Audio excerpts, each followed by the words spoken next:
ஒரு நல்ல விஷயம், மண்ணை சார்ந்த விஷயம், மண்ணினுடைய பிரச்சனைகளை தீர்க்கிறதுக்கு அவர் நடத்தக்கூடிய முன்னெடுப்பான போராட்டம்.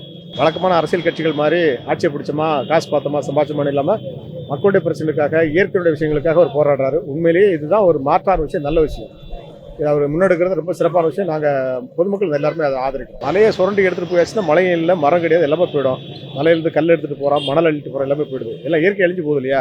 அதை காப்பாற்றணும். முதல்ல உள்ளவங்களாம் அந்த கட்சிக்காரங்க செஞ்சுட்டு இருந்தால் இவர் அதை தடுத்து அதை காப்பாற்றுறதுக்கான ஒரு போராட்டம் நடத்திட்டு இருக்காரு. அவசியமான போராட்டம், கண்டிப்பாக செய்யணும். அவர் செய்கிறது ரொம்ப நல்ல விஷயம், சிறப்பான விஷயம். அதெல்லாம் உயிர் தானே.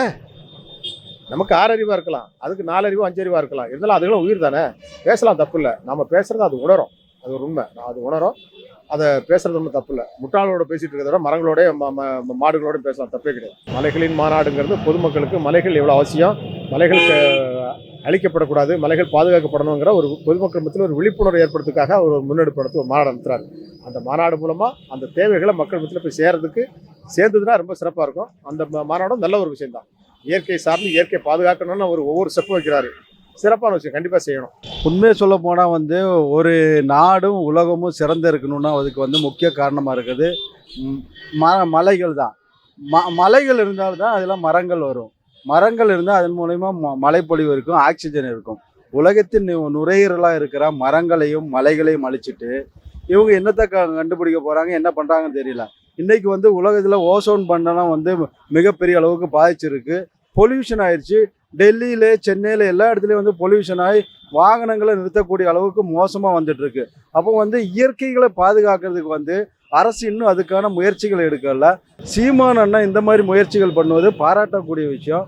எல்லாரும் ஒன்றிணைந்து மரங்களை வளர்க்கணும், மலைகளை அழிக்கிறத தடுக்கணும். இந்த மலை வளங்கள் தான் நம்ம நாட்டோட மிகப்பெரிய வளம். அதை பாறைகளுக்காகவும் கல்களுக்காகவும் கல்கோரிக்காகவும் தனியாருக்கு கொடுத்து அவன் பாட்டுக்கு இஷ்டத்துக்கு நோண்டி எடுத்து அந்த மலையே இப்போ சமவெளியாக போச்சு. அதுக்கப்புறம் அங்கே மரங்களோ மழை பொழிவதற்கான வாய்ப்புகளோ இல்லாமல் பூமி வறண்டு போகிறதுக்கும் வருங்காலத்தில் பொல்யூஷன் ஆகும், வருங்கால சந்ததிகளை உயிருடன் சாகடிக்கிறதுக்காகவும் இந்த அரசாங்கம் முடிவு பண்ணிட்டு இருக்காங்க. அது கார்பரேட்டுக்கு இவங்க உடஞ்சியா இருக்காங்க. இவங்க எல்லாம் கைக்கூலியே கையெழுத்து போட்டு லஞ்சம் வாங்கிட்டு போகிறவங்களா இருக்காங்களே தவிர தேசப்பற்று இருக்கிற தலைவர்னு யாருமே கிடையாது. இந்த நாட்டை பொறுத்த வரைக்கும் முழுக்க கொள்ளை அடிக்கணும், சம்பாதிக்கணுங்கிற எண்ணத்தோடு இருக்கிற அரசியல்வாதிகள்ட்ட இந்த தேசம் மாட்டிக்கிச்சு.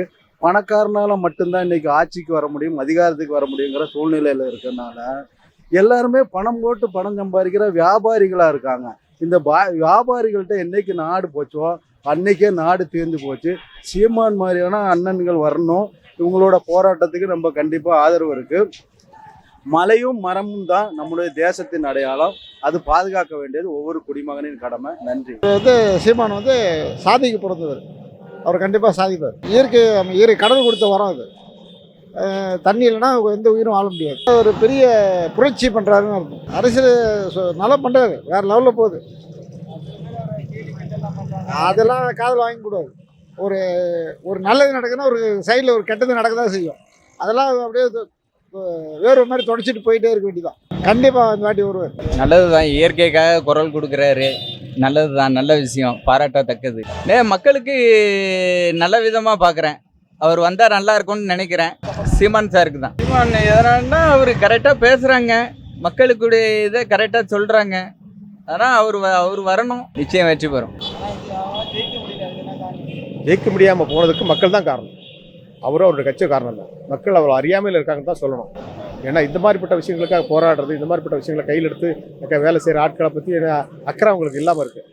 எல்லாம் நடிகர் மேலே உள்ள மாயையிலையும் வேறு தப்பான விஷயங்களில் கவர்ச்சிலையும் மயங்கி போகிறாங்களே தவிர இந்த மாதிரிப்பட்ட இயற்கையை பாதுகாக்கணும்னு சொல்லி முன்னெடுத்து போராடக்கூடிய ஊழல்வாதிகளோடு சேர்றதில்ல. அதை தோத்தா கூட பரவாயில்ல, தனியாக இருக்குங்கிற உறுதியோடு இருக்கிற ஒரு ஆளை பின்னால் மக்கள் வரணும்.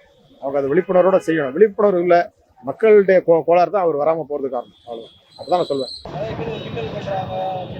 கிண்டல் பண்ணுறவனுக்கெல்லாம் அறிவு இல்லைங்க. அவனுக்கு என்னங்க தெரியும்? அவனுக்கு ஆக்சிஜன் எங்கேருந்து வருதுன்னு தெரியாது. இன்னும் பணக்காரன் என்ன பண்ணுவான், கொஞ்ச நாளில் ஆக்சிஜன் சிலிண்டரை மூக்கில் சொருகிட்டு போயிடுவான். ஒரு காலத்தில் தண்ணி பாட்டில் எங்கேயோ யாரோ 4 பேர் யூஸ் பண்ணாங்க.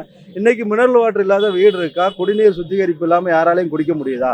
இதே இனி ஒரு காலத்தில் பாருங்கள், ஆக்சிஜன் மூட்டையை சிலிண்டரை முதுகில் சுமந்து போய் அவன் காற்றுக்காக ஆக்சிஜனுக்காக தேட வேண்டிய சூழ்நிலை வந்திருக்கு. இப்போவும் நிறைய பணக்காரன் என்ன பண்ணுறாங்க, ஆக்சிஜனை நிரப்பி அதுக்குள்ளே வாழ்கிற மாதிரி சூழ்நிலை வந்திருக்கு.